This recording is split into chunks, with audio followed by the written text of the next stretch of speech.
What's up, guys, and welcome back to the channel. I'm Fatboy R6, and today I'm going to explain to you if you want to motovlog, if you're learning how to motovlog. So I'm going to teach you the things that I know, and then I'll show you some of the equipment that I use. Before we get started, if you're new to the channel, go ahead and hit that subscribe button.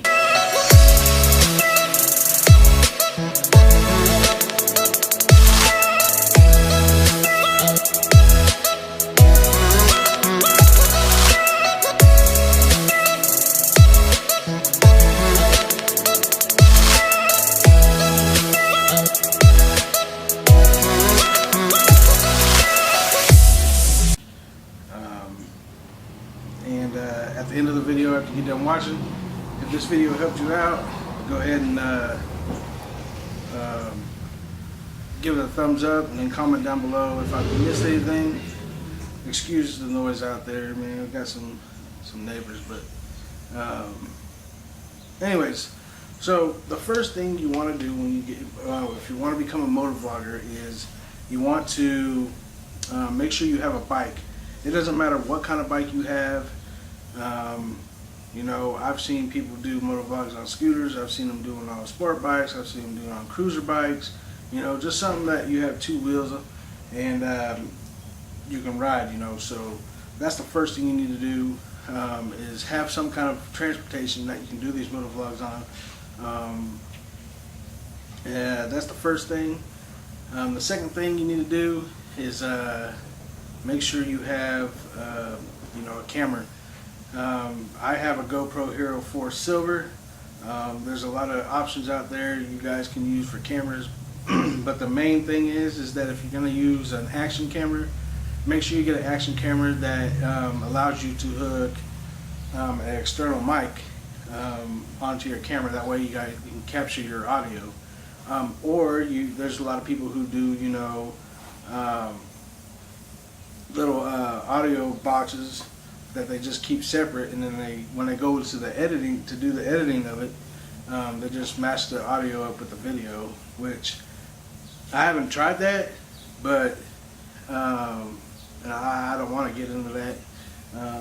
I just want to do it the simplest way possible, and that's just the camera I got, like I said, is a GoPro Hero 4 Silver, and I have an external mic, which is the Sony EMC 3 something dash something. When I find it, I'll link that mic down. Excuse me. I'll link that mic down in the description below.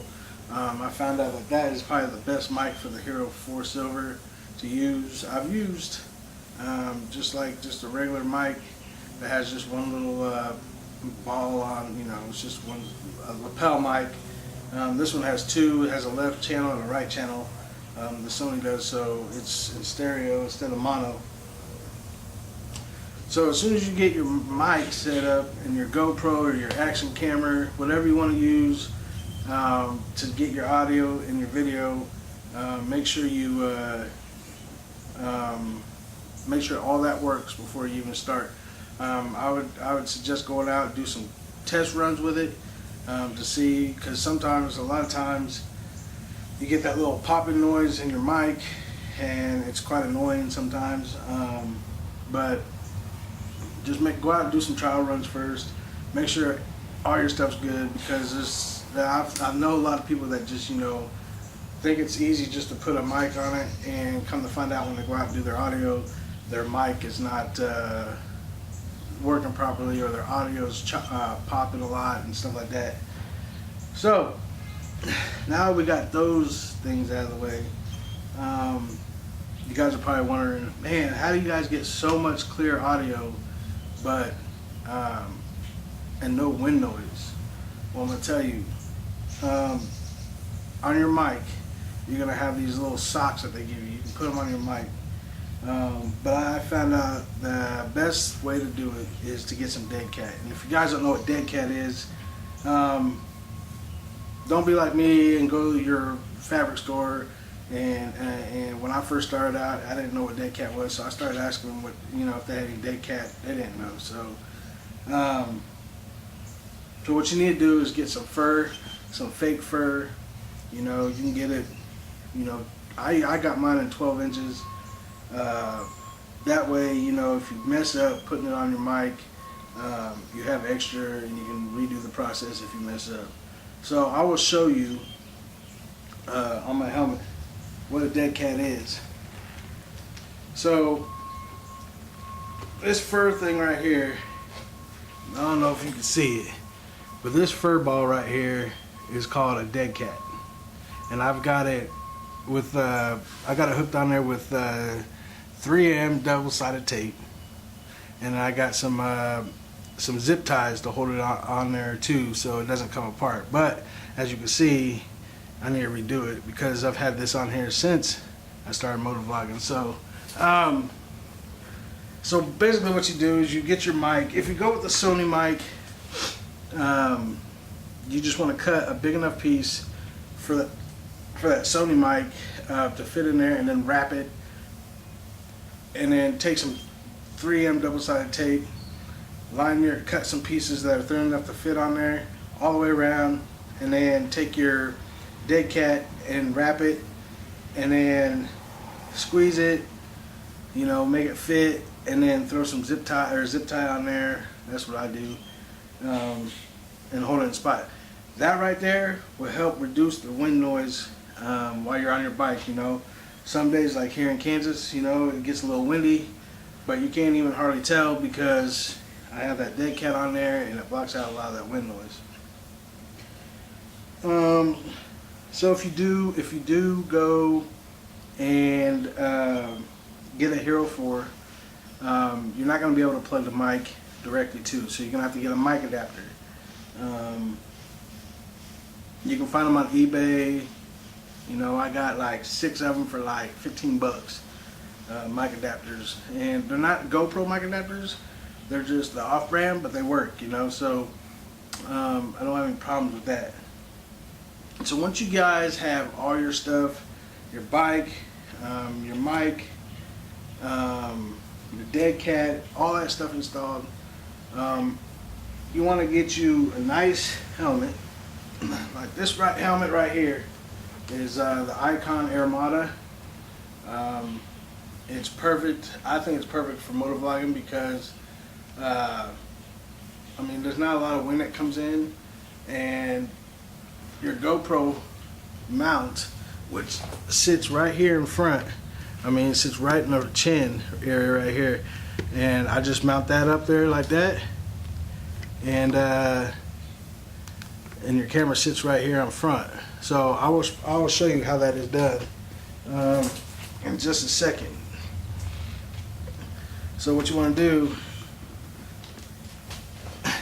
is you'll get all these GoPro attachments and stuff like that. The one attachment that doesn't come with the GoPro that you'll have to buy is the J mount, and that gives you your angle and stuff like that, so you can move around.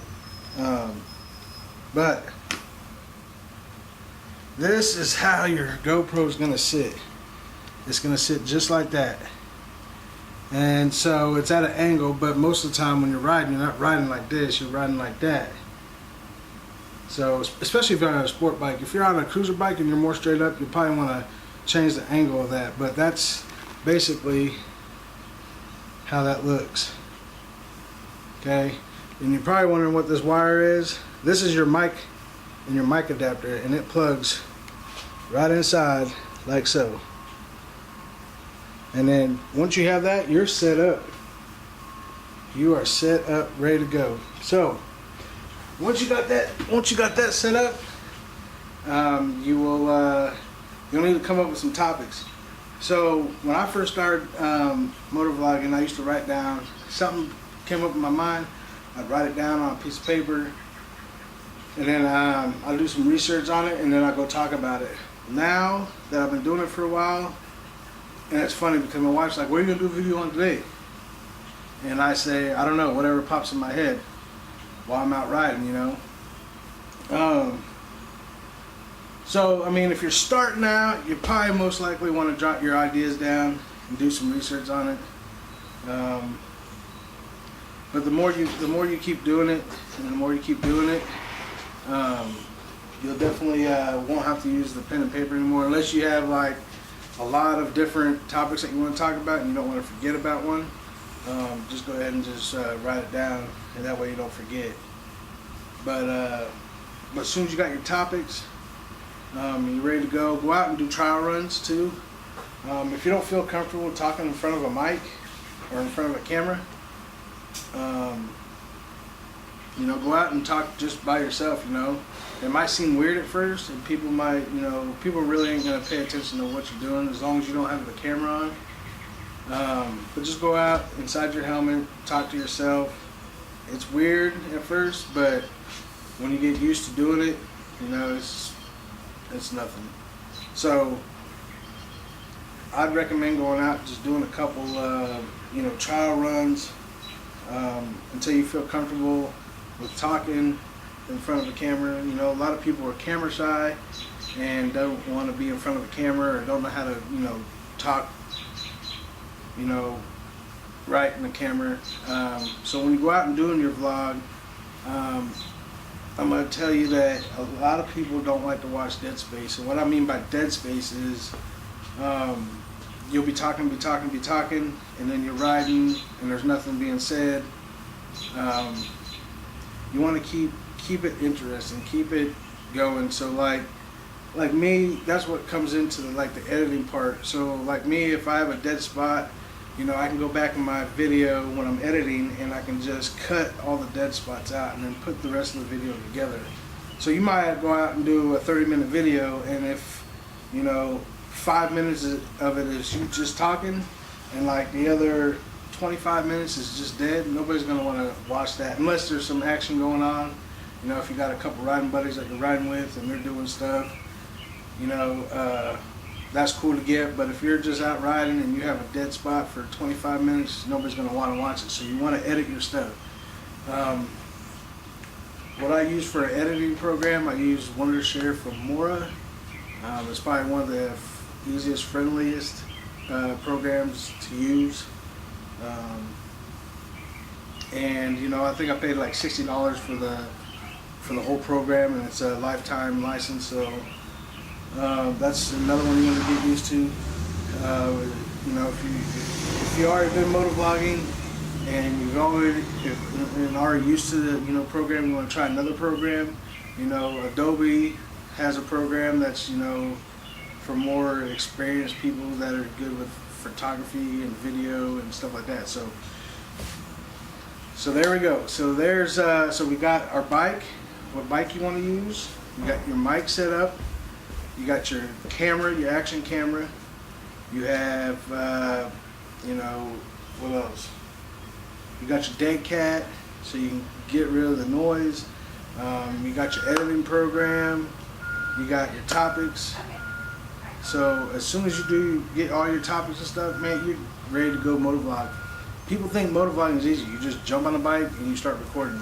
But in the case, it's not. You just don't go, and a lot of times it's all about research. You got to research your stuff you're talking about. Some of my vlogs are not even researched. It's just stuff that, you know, I do on the side that I just pop up in my head. You know, if I think it's worth making a video about, then I'll do it, you know. So but anyways, guys, if there's any other questions that you need to know about motovlogging, I'm still learning. Like I said, this is my 3rd season of doing this. If there's any other questions that you guys need help with, feel free to leave the questions down in the comments and I'll answer them the best I can.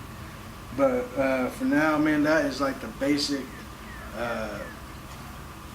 videos,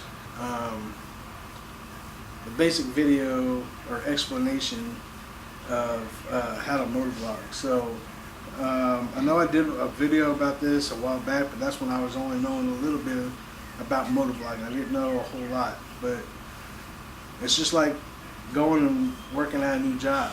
You know, at first you're not gonna know what you need to do, but over time you're gonna know, and you can just keep doing it. Once you keep doing it, and then to where you think you're good enough that you can just be advanced at it. So,